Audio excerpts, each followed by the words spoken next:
Just a quick video. I was looking at Orlando. This is the green army guy. They recycled him several times. And they're talking about the pulse. This is CBS Evening News. But as they're talking about the pulse, they're showing some other place. This is not the pulse. This is somewhere else. Wait for a SWAT team.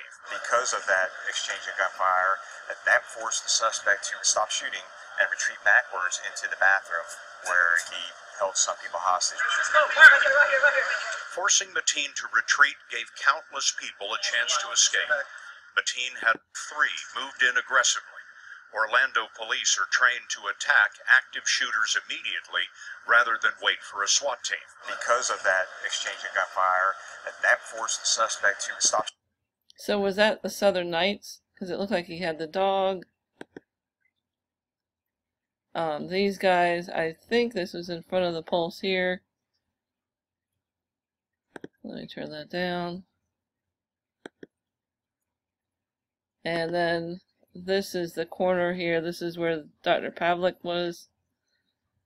And this looks like the same place where they were carrying people towards the pulse. So this maybe was the next day or some other night. Unless these guys moved in after they were moved down the street. But there's no telling. Of course, there's no timestamp on any of the video. There was a helicopter flying around. So the pulse is this way. This is the corner. This is the roof where someone was taking pictures. And this is the Tire Kingdom over here. Where, who was it? Miguel Lieva said he was on his way to the Tire Kingdom when he was shot. Just an overall ridiculous story. But I just noticed that they show someplace else, it's not even the pulse, when they're talking about the pulse. And the this scene here, this is next to the Dunkin' Donuts. This is the building where it was the other side, the yoga, the giant Pavlik building.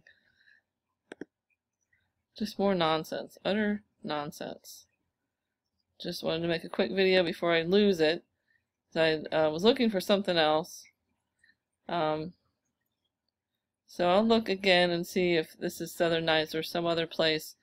But it was the University of Central Florida that had the K-9 units. They were doing their training. And one of them was wearing a body cam. And then they went into another bar. They said it was a gay bar, which some say was Southern Knights. But that place looked closed too. And not sure what this is. This is definitely not the Pulse. Pulse didn't have any columns or a palm tree with the lights wrapped like that.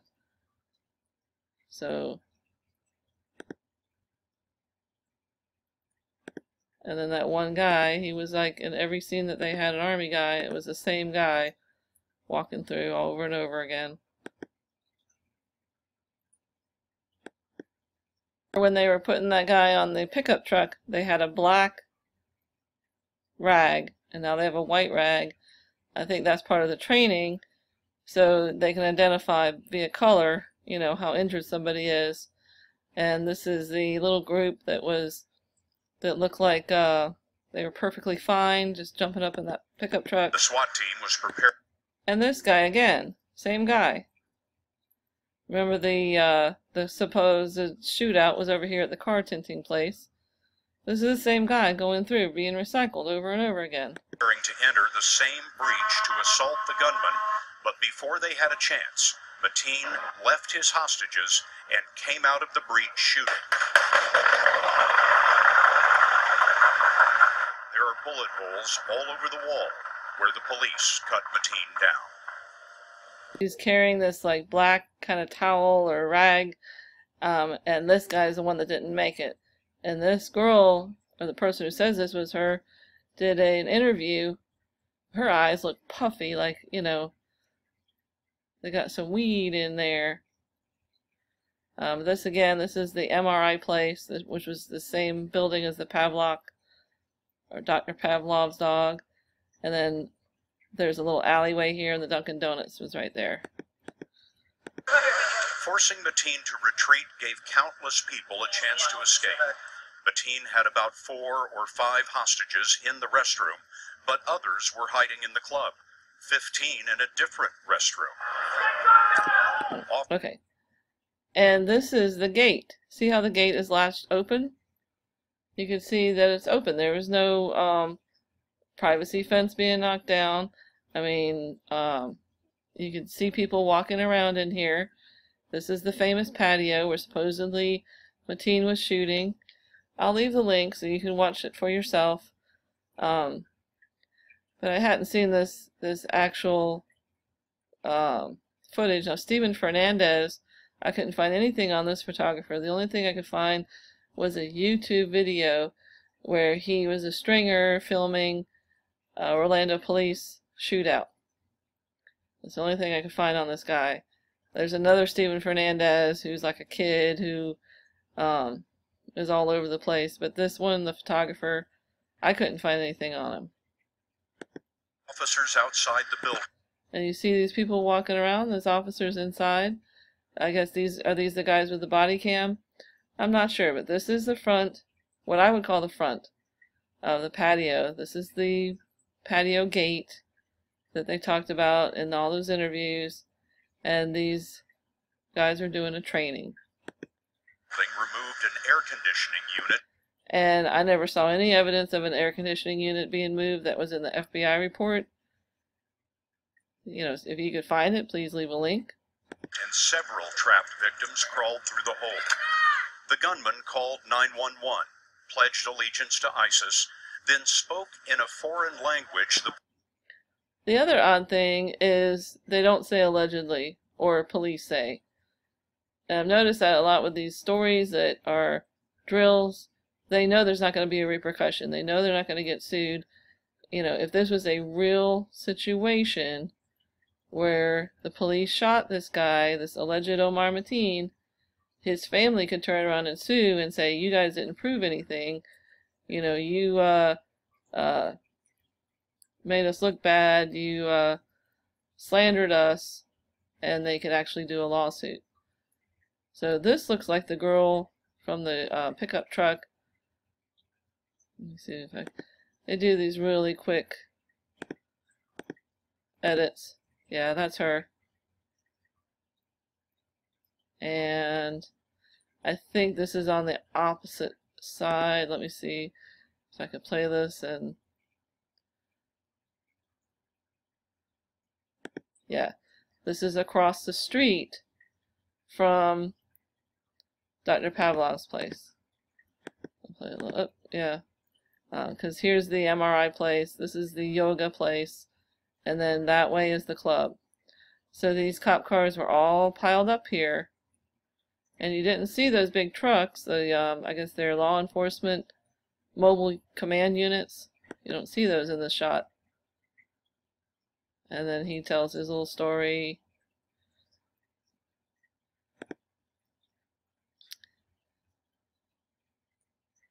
And then you see the way they piece it all together. You know, there's no bomb threat here. Doesn't look like anybody's even in there. They have the lights on, but you don't see, I don't see anybody in there. And this is where the shootout was. Those people weren't even wearing helmets. So they supposedly had a shootout here and a shootout in the back. And nobody knows what caliber they were hit with. Don't they want to know if they were shot by police? I guess not. Alright, I'll go back to the beginning and play a little bit more. I thought that these were all CGI backgrounds, you know, blue screen, and you can't really tell. I mean, there were people in tents. These newscasters were in tents, but when you see them in their tents, there's billions of people in the background walking around. So they may have set up a screen so they didn't have to deal with all the background people, you know, picking their nose or, you know, giving obscene gestures or whatever. Will survive. We also spoke today with the Orlando Police Chief, John Mina, who filled us in on what we didn't know about the assault on the club called Pulse and the police counterattack against the killer, Omar Mateen. Mateen opened fire inside the club just after 2 a.m.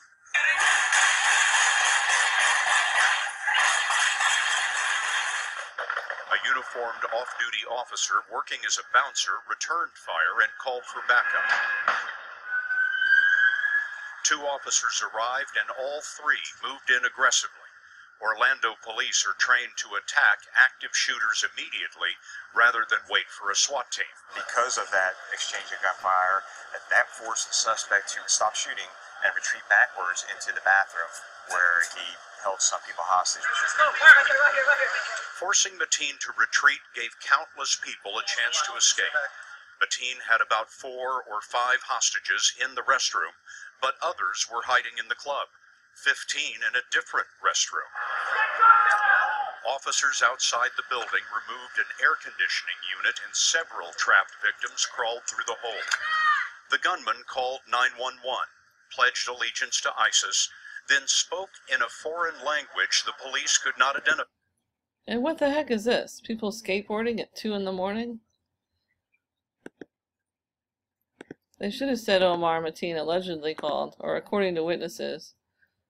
See, there's that girl. She said that she, well, this is kind of interesting.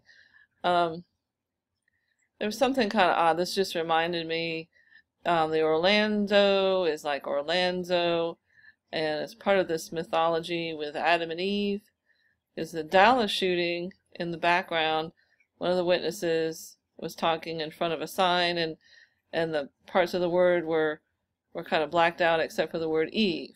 So, you know, they recreating this Adam and Eve kind of scenario, at least in their mythology, this sort of passion play mythology. Just a question, comment if you have any insight on that, because everything is pretty much, you know, not by accident. And these people, they're not just bystanders, they're not just people who walked up. There would have been a perimeter. These people wouldn't be able to be here unless they had, you know, special passes.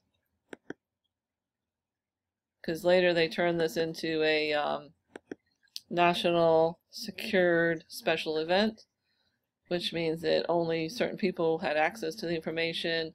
They shut down the OPD. You know, they weren't allowed to go off script.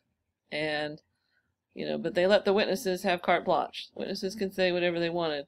Every single witness messed up their own story. You know, you didn't have to worry about anybody else's little version of the story, because each one of them contradicted themselves, and all of them have GoFundMe accounts. You know, you would think that they would have got money from this Orlando fund, but that's just slush fund money, in my opinion. I don't know, you know, who's in charge of that. I mean, besides the Grand Master of the Treasury, what's his name, Finkelstein or Goldenstein or Goldenberg, Katzenberg, that guy from 9/11. I did a video about him, I just can't remember his name, but he's in charge of the money. But who's in charge of reporting where the money went? Is the Orlando Sentinel going to cover that? Are they going to print that in the paper? You know, this family got this much money, this family got this much money. Funny how I don't think that's going to happen. Not funny haha, but funny like queer. Make this a peaceful resolution. And you could tell he wasn't interested in that, didn't talk much. Then we lost contact with him. How did you proceed from there? We were receiving text messages and information from officers and people inside the club that he had